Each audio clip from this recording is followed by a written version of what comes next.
সবাইকে MT Billal YouTube channel ও Facebook পেজে আবারও স্বাগতম। সুপ্রিয় শিক্ষার্থীবৃন্দ, তোমাদের একাদশ এবং দ্বাদশ শ্রেণীর ধারাবাহিকভাবে আয়োজিত ম্যাট্রিক্স নির্ণয়কের আজকের পঞ্চম পর্বের ক্লাসে তোমাদেরকে সুস্বাগতম।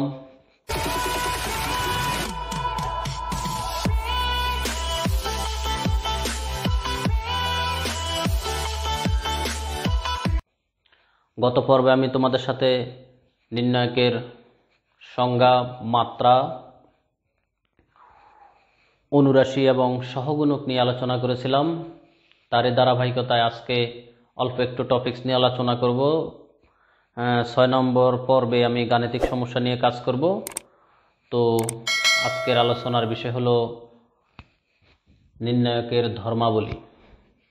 আসলে ধর্ম আমাদের সব সেকশনে, সব সেক্টরে একটা গুরুত্বপূর্ণ বিষয়। কারণ ধর্ম, যেমন আমাদের ধর্ম দ্বারা আমাদের জীবন প্রভাবিত, যার যার ধর্ম দ্বারা তার জীবন, দৃষ্টিভঙ্গি, জীবনাচার, সমাজ তথা গোটা বিশ্ব ধর্ম দ্বারা পরিচালিত।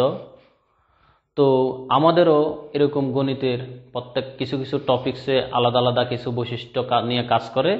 যেমন নির্ণায়কের নির্দিষ্ট কিছু ধর্মাবলী আছে, সে এই ক্যাটাগরিতে সে এই নিয়মে কাজ করে। এই নিয়মগুলোর উপর ভিত্তি করে আমাদের গাণিতিক সমস্যা সমাধান করতে হবে। সম্ভবত আমার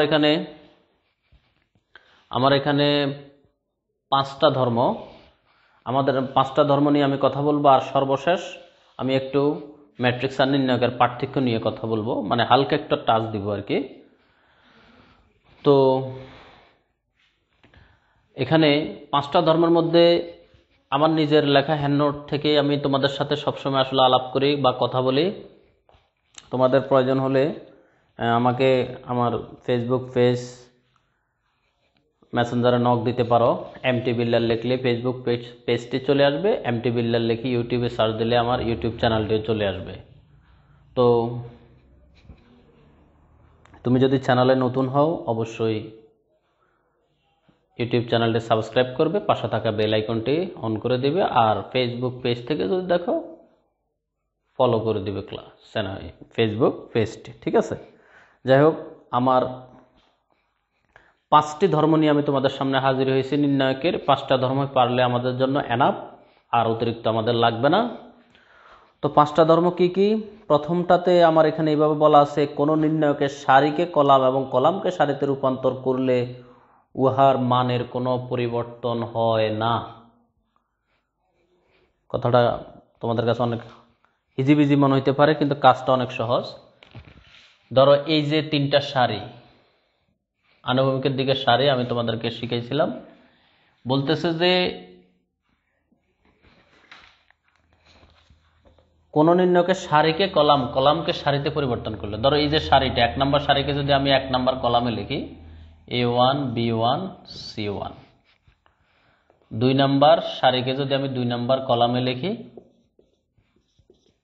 3 নম্বর সারিকে যদি আমি 3 নম্বর কলামে লিখি,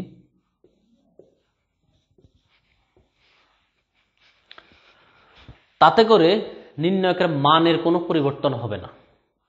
ঠিক আবার এই কলাম থেকেও আমি, ধরো এই কলাম থেকে এই সারি বানানো যায়, এই দ্বিতীয় কলামকে দ্বিতীয় সারি বানানো যায়, তৃতীয় কলামকে তৃতীয় সারি বানানো যায়। তার মানে কোন নির্ণায়কের সারিকে কলাম এবং কলামকে সারিতে রূপান্তর করলে, তার মানে এখানে কিন্তু একটা ফ্যাক্টর আছে, সবগুলো সারি কলাম আবার পাল্টাইতে হবে। তুমি একটা পাল্টাইছো বাকিগুলো রেখে দিছো তা হবে না। প্রত্যেকটা সারিকে যদি আমরা প্রত্যেকটা কলামে রূপান্তর করি, প্রথম সারিকে প্রথম কলাম, দ্বিতীয় সারিকে দ্বিতীয় কলাম, তৃতীয় সারিকে তৃতীয় কলাম, একইভাবে কলাম থেকে আবার সারিতে যদি রূপান্তর করি, তাহলে নির্ণায়কের মানের কোনো পরিবর্তন হবে না, মান ঠিকই থাকবে। এটা গেল ক। তারপর আসো খ। খতে গিয়ে বলছে যে পাশাপাশি যদি আমরা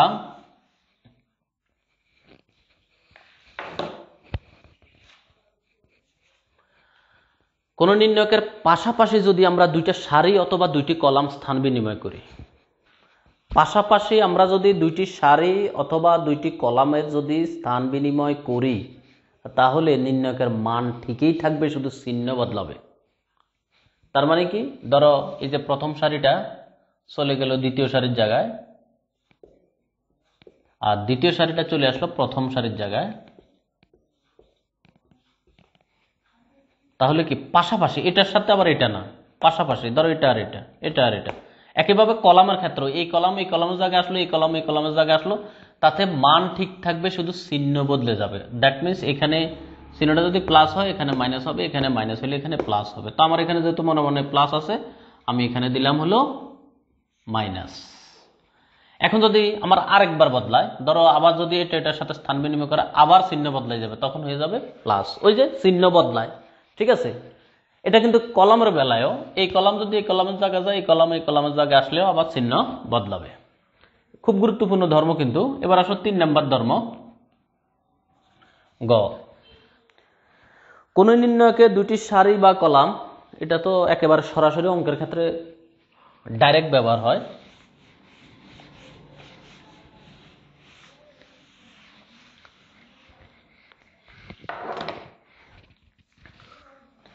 ধরো A1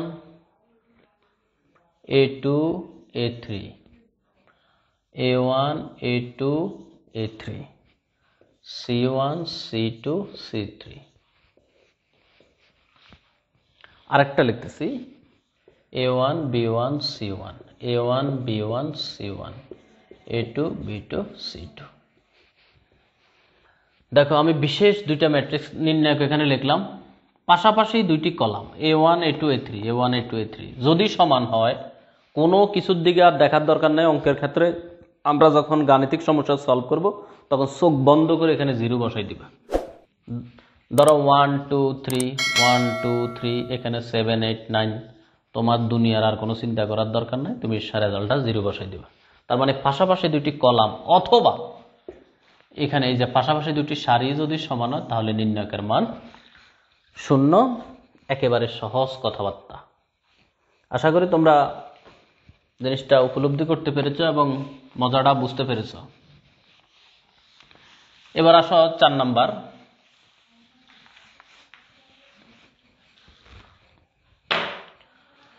আমরা ধরো একটা নির্ণায়ক লিখলাম,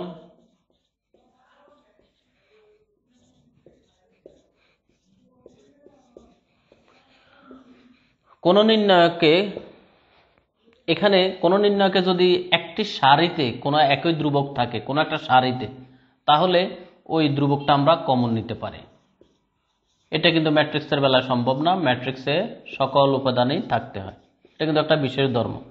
আমি এখানে কি বুঝাইলাম, যদি কোনো নির্ণায়কের একটা ধ্রুবক বা স্কেলার মান কোনো একটা সারিতেই থাকে, মানে একটা সারির প্রত্যেকটা উপাদানে থাকে, অথবা একটি কলামের প্রত্যেকটা উপাদানে থাকে, তাহলে আমরা ওই উপাদানটা কমন নিতে পারবো। আবার আমরা যদি কোনো স্কেলার বা কোনো সংখ্যা দ্বারা বা কোনো মান দ্বারা গুণ করতে চাই, যে কোনো একটা সারিতে গুণ করতে হবে অথবা যে কোনো একটা কলামে গুণ করতে হবে, পুরোটার সাথে গুণ করা যাবে না, পুরো নির্ণায়কের সাথে গুণ করা যাবে না। এটা একটা বিশেষ ধর্ম, ঠিক আছে। এবার সর্বশেষ যে ধর্মটা নিয়ে কথা বলবো, বইয়ের ভাষা আসছে, আমি এমনি একটু বলি। ধরো A1 যোগ আলফা 1, A2 যোগ আলফা 2, A3 যোগ আলফা 3, আর এখানে B1 C1 B2 C2 B3 C3। এই যে নির্ণায়কের কোনো সারি বা কোনো কলাম, আমি এখানে কলামের উদাহরণ দিতেছি, যদি 2 বা ততোধিক উপাদানের সমষ্টি রূপে কোনো একটা কলাম থাকে বা কোনো একটা সারি থাকে, তাহলে ওই নির্ণায়কটিকে আমরা দুইটি নির্ণায়কের সমষ্টি রূপে প্রকাশ করতে পারি আলাদা আলাদাভাবে। কিভাবে দেখো, এই যে যোগ চিহ্নের আগে এখানে বিয়োগ চিহ্ন থাকলে বিয়োগ দিয়ে প্রকাশ করব, তাহলে এটার আমরা এইভাবে দেখো A3 দিয়ে, আর B1 B2 B3, আর এটা তো আছে C1 C2 C3।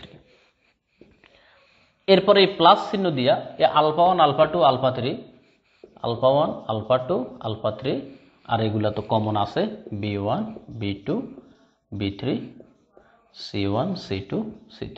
এভাবে আমরা দুটি নির্ণায়কের বিভক্ত করে লিখতে পারি। সুপ্রিয় শিক্ষার্থীবৃন্দ, আমি তোমাদের সাথে এতক্ষণ যাবৎ আলোচনা করেছি হলো নির্ণায়কের ধর্মাবলী নিয়ে। আমি আর 2 মিনিট বা 2 মিনিট 3 মিনিট তোমাদের সময় নেব। আমি এখন ম্যাট্রিক্সের নির্ণায়কের কিছু কয়েকটা মৌলিক পার্থক্য নিয়ে কথা বলে ক্লাসটা শেষ করে দিব। আমি আসলে এই 4 নম্বর আর 5 নম্বর ক্লাসটা নির্ণায়কের বেসিক বিষয়গুলো নিয়ে নিতেছি। কথা বুঝতে পেরেছ? তাহলে পার্থক্যের কথাটা আমি জাস্ট বলবো।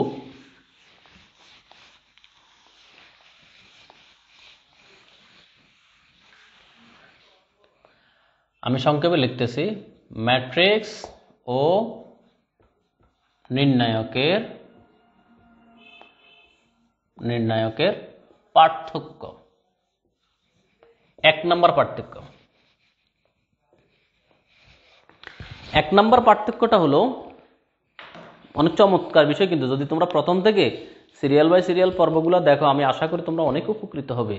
বুঝতে পেরেছো? তোমরা অনেক উপকৃত হবে যদি তোমরা মনোযোগ দিয়ে দেখো। আজ ওদের 10 and 2 টেন্না টুন্নে একটু একটু দেখো, কোনো লাভ হবে না। 10 2 আসলে লেখাপড়া হয় না। আর যাই হোক, কথা বুঝতে পেরেছো? 10 2 লেখাপড়া হয় না। একটা গান তুমি 10 2 দেখে একটু মজা নিলা, একটা ফানি ভিডিও 10 2 দেখে একটু মজা নিলা, তো গণিত 10 2 কিছুই হবে না। এখানে দেখতে হলে মনোযোগের সহিত দেখতে হবে।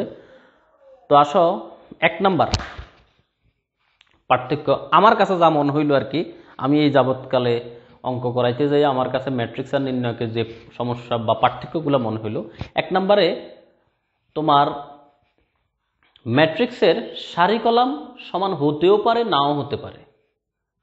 আর নির্ণায়কের অলওয়েজ সারি কলাম সমান হবে। সারি যতটা থাকবে কলাম অতটা থাকবে। এটা কিন্তু আমার দৃষ্টিতে মনে হলো এটা কিন্তু প্রথম সংজ্ঞা থেকে পার্থক্যটা আসছে। দ্বিতীয়ত আসো, ম্যাট্রিক্সকে আমরা প্রথম বন্ধনী বা তৃতীয় বন্ধনী দ্বারা প্রকাশ করতে পারি। নির্ণায়ককে কিন্তু সবসময় দুটি সমান্তরাল রেখার বা দুটি খাড়া টানের ভিতরে লিখতে হয়। নির্ণায়কের কিন্তু আইন কানুন কড়া। ম্যাট্রিক্সের তবু একটু ছাড় আছে, বিভিন্ন রকমের কাজ করা যায়। যেমন সারি কলাম সমান হতেও পারে, নাও হতে পারে। তুমি ফার্স্ট ব্র্যাকেটে লিখতে পারো, থার্ড ব্র্যাকেটে লিখতে পারো, তো নির্ণায়কের বেলা হবে না। নির্ণায়কের সারি কলাম সমান হতে হবে, আবার সবসময় দুইটা খাড়া টান বা সমান্তরাল রেখার মধ্যে লিখতে হবে। এই গেল দুইটা মৌলিক পার্থক্য। 3 নম্বরে আমার কাছে মনে হলো আরেকটা পার্থক্য তোমাদের জানা জরুরি। সেটা হলো ধরো x 5x 5y 5z 5p। কোনো ম্যাট্রিক্সে যখন এইভাবে থাকে তখন কিন্তু আমরা টোটালে 5 একবার কমন যায়, x y z p। মানে কোনো উপাদান কমন নিতে হলে তার প্রত্যেকটা উপাদানের সাথেই থাকতে হবে। ঠিক আছে? প্রত্যেকটা উপাদানের সাথে তোমার থাকতে হবে। আর আবার গুণ করতে হলেও সেই সংখ্যাটা প্রত্যেক উপাদানের সাথে গুণ করতে হবে। আর নির্ণায়কের বেলা হলো ধরো 5x 5y p q। যে কোনো একটা সারিতে থাকলেই তুমি 5টা কমন নিয়ে নিতে পারতেছো, যে কোনো একটা সারি। অথবা যদি তোমার এখানে না থাকে এখানে থাকে, তাও তুমি কমন নিতে পারো। তার মানে নির্ণায়ককে কোনো স্কেলার দ্বারা গুণ করতে হলে তার যে কোনো একটা সারি অথবা কলামে গুণ করতে হয়। আর ম্যাট্রিক্সকে কোনো স্কেলার দ্বারা গুণ করতে হলে তার প্রত্যেক পদের সাথে গুণ করতে হবে। বিপরীতভাবে কোনো উপাদান কমন নিতে হলে ম্যাট্রিক্সের বেলা প্রত্যেক উপাদানের সাথে সেটা থাকতে হবে, আর নির্ণায়কের বেলা যে কোনো একটা সারি অথবা কলামে থাকলেই হবে। মোটামুটি এগুলাই হলো মৌলিক পার্থক্য। আমরা আবার ওই যে ইনভার্স ম্যাট্রিক্স নির্ণয় করতে হলে কিন্তু অনুরাশি সহগুণক এগুলো লাগে, মানে নির্ণায়কের সাহায্য নিতে হয়, নির্ণায়কের বিস্তারটা প্রয়োজন হয়।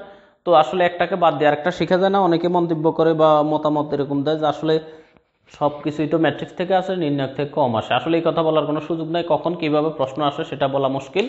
আর একটার সাথে আরেকটা জড়িত, কারণ আমাদের নির্ণায়কের টপিক্সের ভিতরে আছে ক্র্যামার রুলস, তারপরে ম্যাট্রিক্স তোমার যে ইনভার্সের অঙ্ক নির্ণয় করবা সেখানেও কিন্তু নির্ণায়কের ব্যবহার, আবার নির্ণায়কের বেশ কিছু কমন গাণিতিক সমস্যা আছে, সেগুলো আমাদের করতে হবে।